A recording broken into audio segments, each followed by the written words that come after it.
throwing it back to episode 1 of The Charge. And we're so glad that you guys are here joining us today. My name is Matt Jenkins, marketing coordinator here at ASU-Beebe, and we got the one and only and soon-to-be graduate of ASU-Beebe, the one and only Gus Harris on the show. Gus, you were episode 1 of this thing, and since then you've grown some facial hair since we last had you on the show. That is my character development for this year. It's this mustache right here and hairstyle development. How to add that in there. How's it feel? You're almost at the end. You're almost at your end of your time here at ASU-Beebe. I mean, it honestly feels, I'm excited to move on to SAU, but I'm also sad to miss this place. Yeah. There's been a lot of people that have helped me here, whether it has been Tucker or it's been other students who've inspired me. One of those, Calvin Pierce, Madison Scott, there's a bunch of others. But as Jennifer George and 5 million other people have told me, because they ask me every day, it's a bittersweet feeling, is how they state it. But I wouldn't say it's bittersweet. Yeah. I'm not looking at it as a way of like, oh, I'm finally done, I'm out of here. I'm looking at it as y'all prepared me, y'all helped me.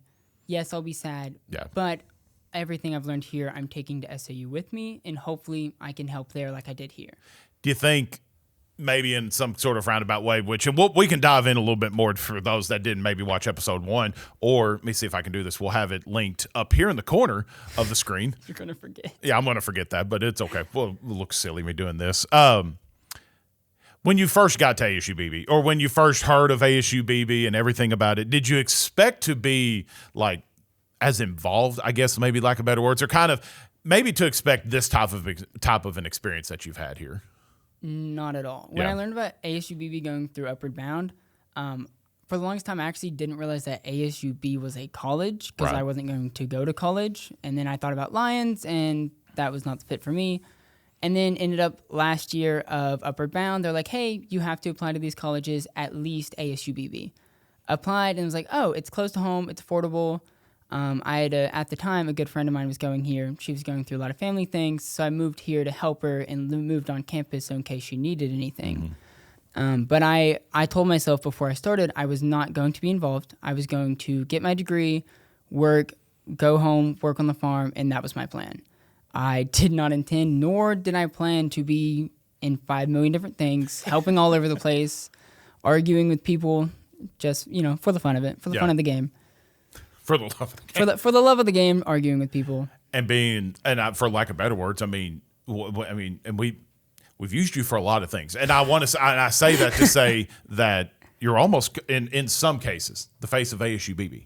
And I mean that in the most genuine, respectful way, that when you think of ASU-Beebe this past year, you were involved in nearly every event, every recruiting event, whatever it may be, Ag Day, Preview Day, whatever it is, and you're changing these, or maybe changing the minds of some prospective students or whatever it may be. But it's cool to see how even just that I've known you just for the year, when we did our first podcast. I knew you, we had great conversation, but didn't know you. And it felt like within a month, and then I'm running around on campus and Jenkins, and then there we go. I don't know. It's a cool thing to see how much you've grown over this last year. And then even this year being the SGA president and now retiring as the SGA president, moving on.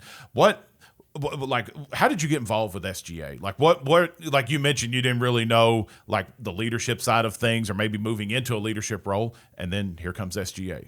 Oh, actually, it was first day we moved in. Okay, first day, just got here. I've lived in the dorms obviously because of Upward Bound. I was walking up the stairs, and one of the RAs at the time, Carter Blackman.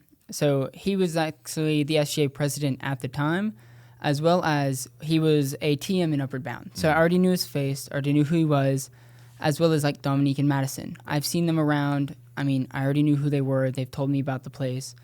But I was walking up the stairs, and Carter Blackman goes, hey, Gus, I know you did all this stuff in high school. Are you interested in doing it here? And I told him at first, I was like, no, not really. But if you need someone, let me know.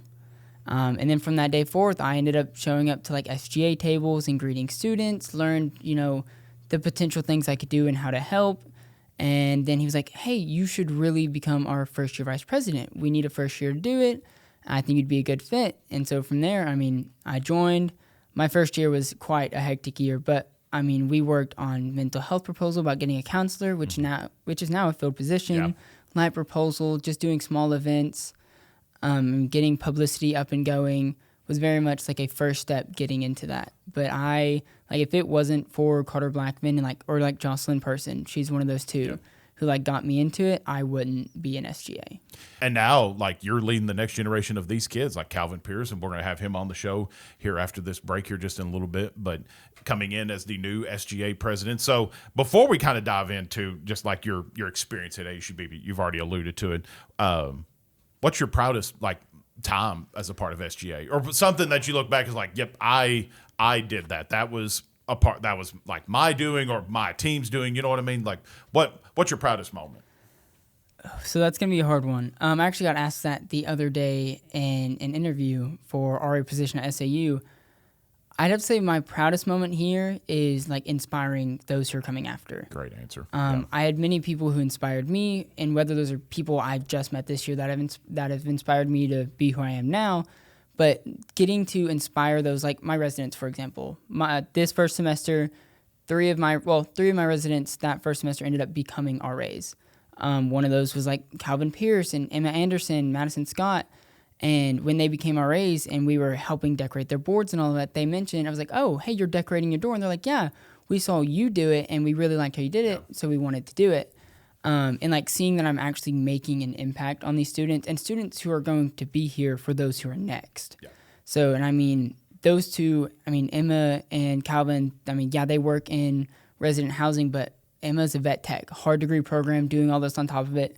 Not at all from Arkansas, from Minnesota. It's this is a whole new environment for her. Calvin Pierce is involved in SGA, a leadership scholar, all of that, as well as RHA. So seeing that my dreams and ambitions of wanting to help others is being passed on because they share similar dreams, even if we go about it in different ways, is still it's probably my proudest accomplishment. It doesn't matter how many awards I've received, how many scholarships. My proudest thing is seeing those students inspired to lead others. That's cool. That's really cool. And it's cool that, we all, every student I think that probably walks through here, myself included, which granted, I wasn't as involved in SGA as I probably should have been or wanted to have been.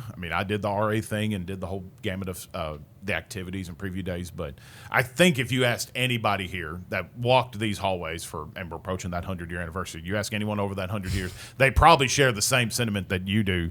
And you mentioned people having a big impact on you. And I know that you're going to be given the commencement address or one of the addresses at commencement for I think the 10 a.m. one. Is that one you? Yes, sir. So you're the 10 a.m. one. So I don't want to spoil the whole speech because I'm sure you're going to mention a bunch of what I'm fixing to ask you here. But you mentioned Zach Tucker. You mentioned Dr. Methvin. You mentioned Dr. Black. You mentioned Jennifer George. Who are some of those people that have had that biggest impact on you? Zach Tucker. I'm sure 100% Zach Tucker. I thank him a lot for this, even though, as he stated last night, we don't argue much. We argue a lot, and that's okay. But he's definitely had the biggest impact on me as a student.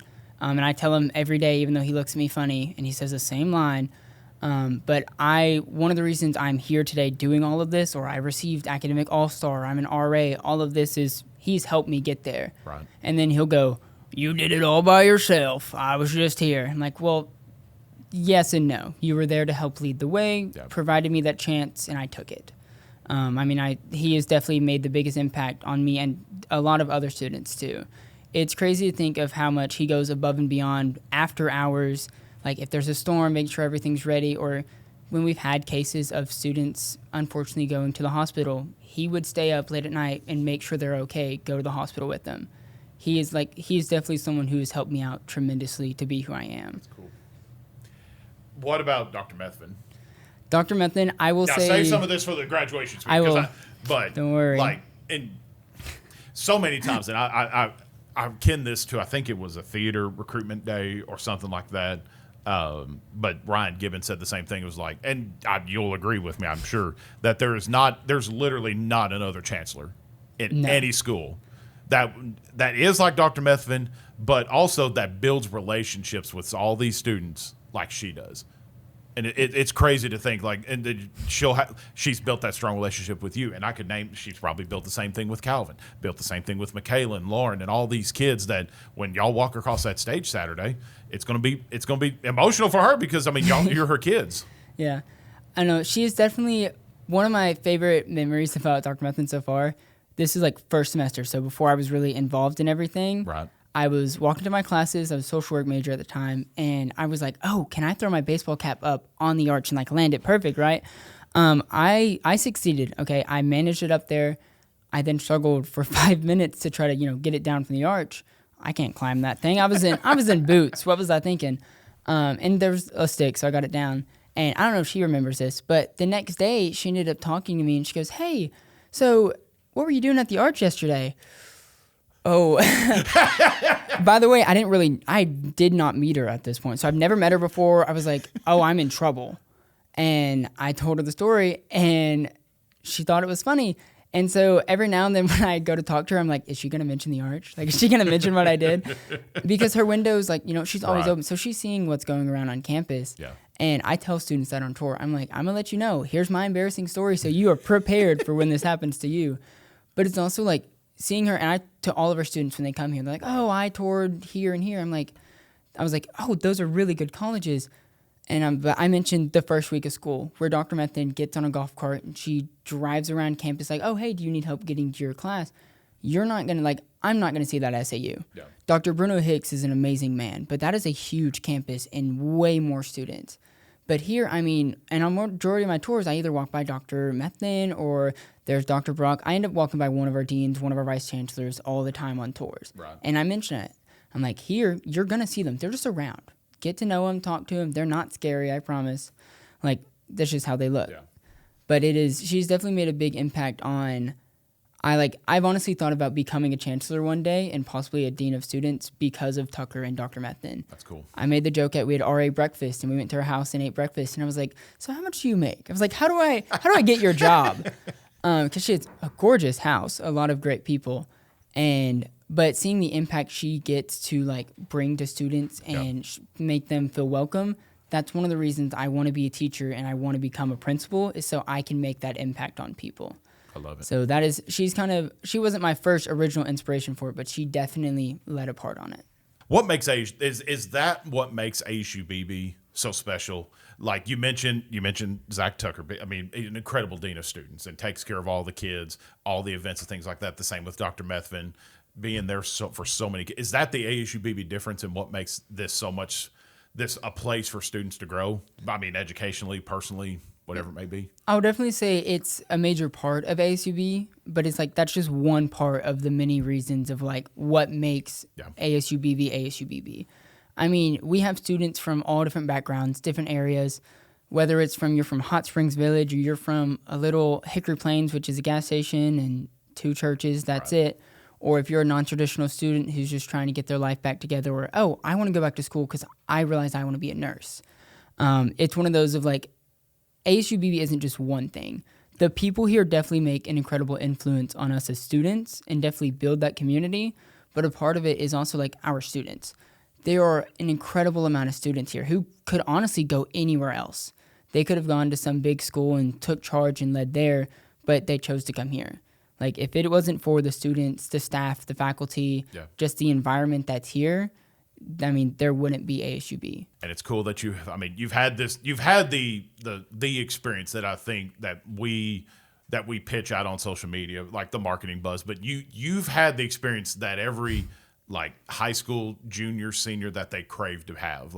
They got maybe getting away from home, getting away from mom and dad for a little bit, whatever it may be, and then literally growing before our eyes over these last 2 years and even upward bound. Growing a mustache. And you got the mustache and changed majors, and now you're going to be into ag education? Yes. I've changed majors so many times. What'd you start? Okay, here.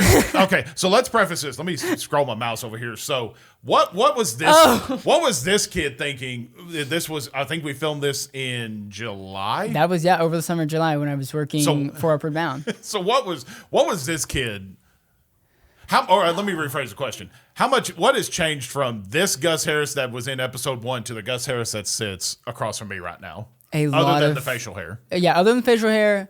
That was funny. I actually made sure to wear green because I wore green the first time, but I didn't want to wear the same shirt because then it's he hasn't changed. I'm joking. A lot of it is patience. I've learned a lot of patience while being here. Yeah. While it's been something I've been good at, there are some moments where it's I cannot stand this moment right now. I just have to get away. but my patience from there until now has changed a lot. Yeah. I've also, my leadership hasn't exactly changed, but I've been, I'd say, a little more thoughtful. I've always been a person to look from all perspectives, all point of views, but I've definitely started to start to understand people a lot more. And whether that's from people I've become friends with now who think differently, or that's people I've known for a long time who've just started to open up. Right. It's more of like a personality change has happened. I mean, I'm still wanting to help people. I still want to be here. Even if I did say I was not going to do any leadership and I was just going to sit back, the biggest change would have to be like patience, communication, how I speak.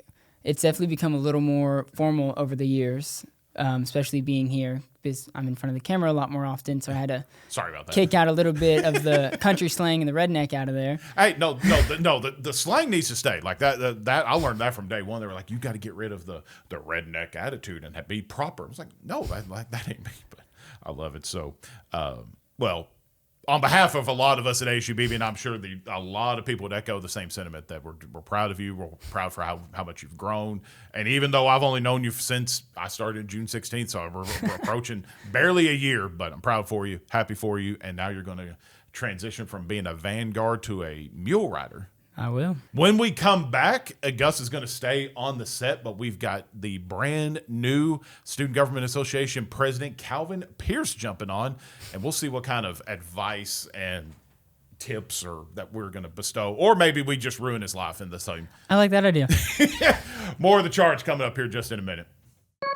ASU-Beebe alumni, it's your turn to step up to the plate. Join the all-new ASU-Beebe Alumni Association for ASU-Beebe Alumni Night at the ballpark as the Arkansas Travelers take on the Frisco Rough Riders at Dickey-Stevens Park. Mark your calendars for Saturday, May 30th, and enjoy a grand slam night of food, fun, and baseball. Get your tickets today at asub.edu and join us for ASU-Beebe Alumni Night with the Arkansas Travelers.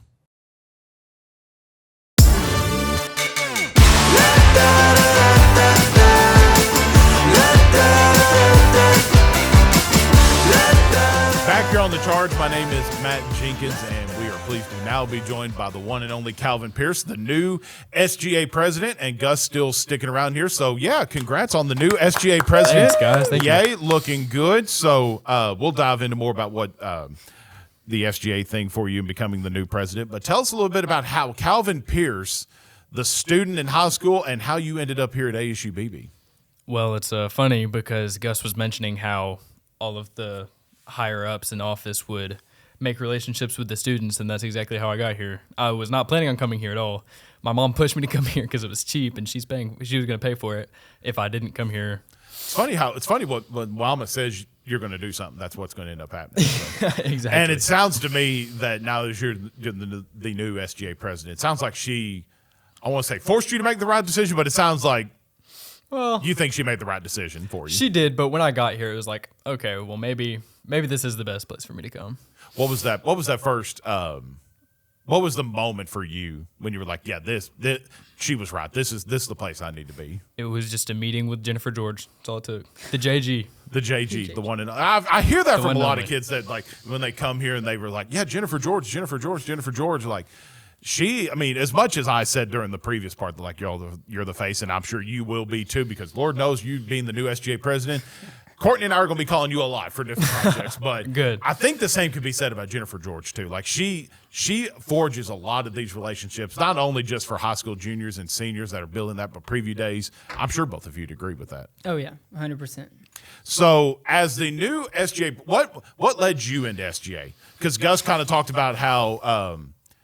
I'm blanking on the name. Carter Blackman. Carter Blackman, thank you. How Carter got him involved in it. So how did you become involved in SGA and then eventually now becoming the president? And you can be as honest as you want to be. Well, he knows the answer. Well, it's president to president for him, and then it was president to president for me. He got me into SGA. It's the only reason I ever went. My first year, I unfortunately did not go to most of the meetings because I was not in the group chat for some reason. I don't remember why. So were you are you a green bubble or blue bubble? It was a group me. Oh, it was a group me. It was one of those. Okay, never mind. Was that an iPhone versus Android? Yes. Okay. Okay, I was confused. That's why you weren't in the group chat, because sometimes like the green bubbles just don't work. So, I mean, are you Android, iPhone? iPhone. Attaboy. Yeah. Okay. Gus? I'm an Android. Oh no. Well, so you're the reason they had to create the group me then. So what excites you about now being SGA president? Getting to fill the boots of my. Can you fill his boots? I think I'm going to do the best I can. And that's the main reason I ran, is because I know some people would just want it for their own personal gain. And fortunately, this does not help me personally at all. This is just me to the school. That's all it's going to be. And kind of just laying and continuing on, like with past SGA presidents, what Carter's done, what Gus has done, and then what you'll do. I mean, you're continuing to grow. Like you mentioned, your SGA was part of bringing that mental health counselor, our new mental health coordinator here. So, I mean, do you have? Is there like a grand? I don't want to say grand plan or like a grand like idea, but I guess for lack of better words, do you have like something you would really like to see over your time as the SGA president? I can't say I do currently, but I've been asking around. Like many people are saying mental health issues, and I don't think they knew that there was going to be a new position filled for a guidance counselor, so that may be why they were mentioning that.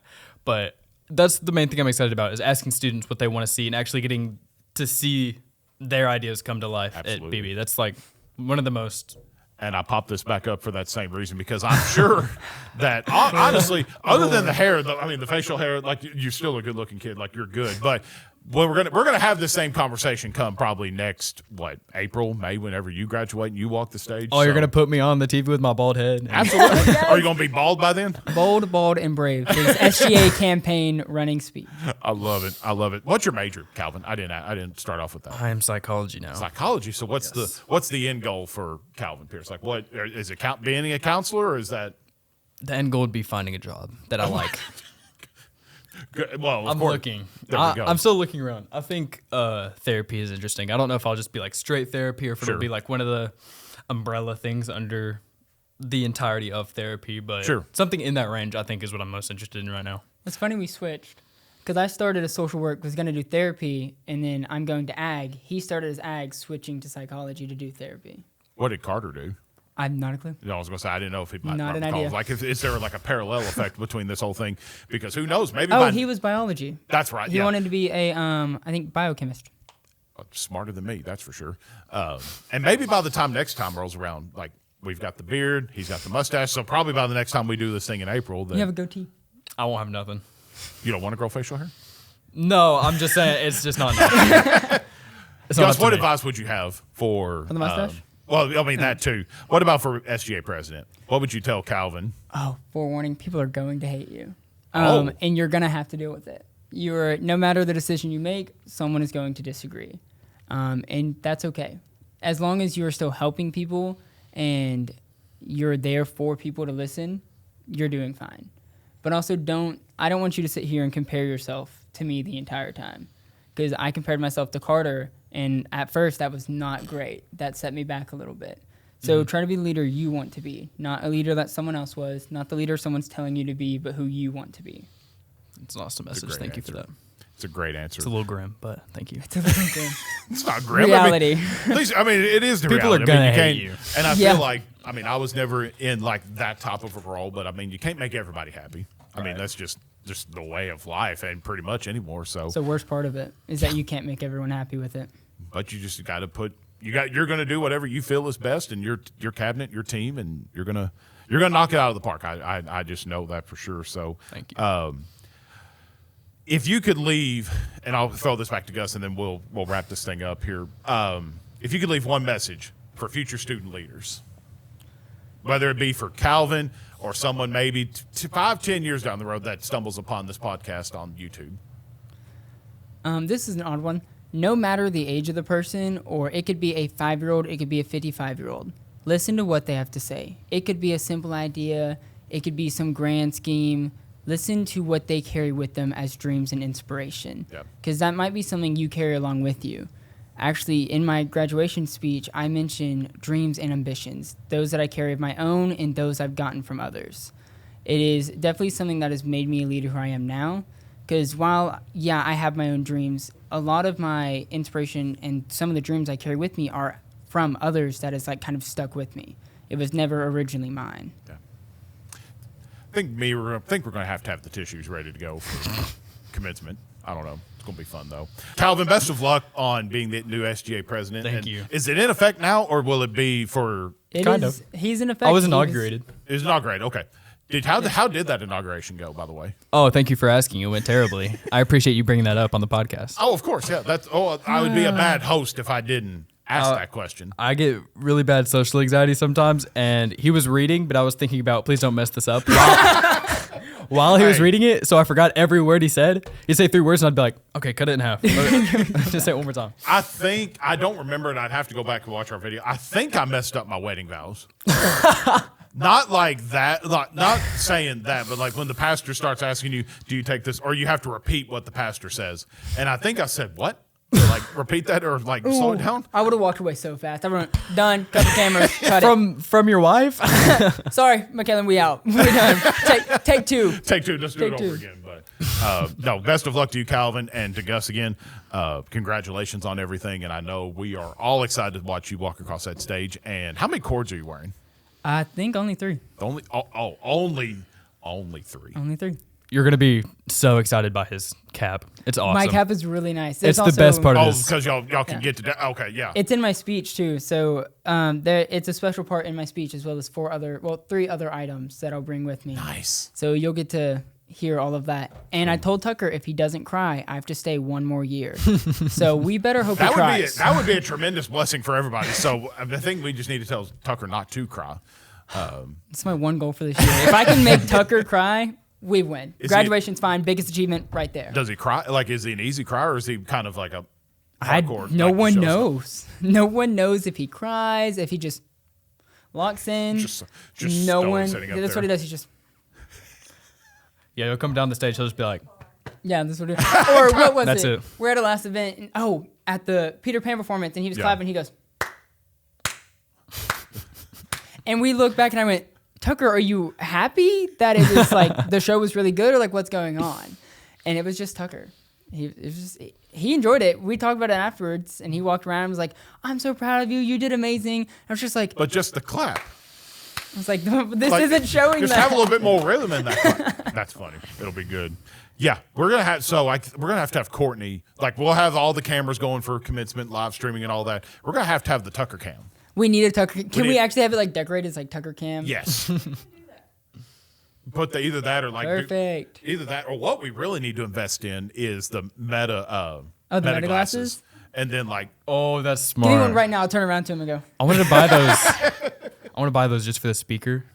Those are so cool. Oh yeah, the speaker in the ears. They're really neat. So, all right, boys, that's it for Calvin, for Gus. And my name is Matt Jenkins. Guys, appreciate you watching the show today, and we will see you next time on The Charge. Woo! Thanks, Matt. We did it. Here, end it with your Disney thing. And you're watching Disney Channel. I can't believe y'all played that in front of all those people.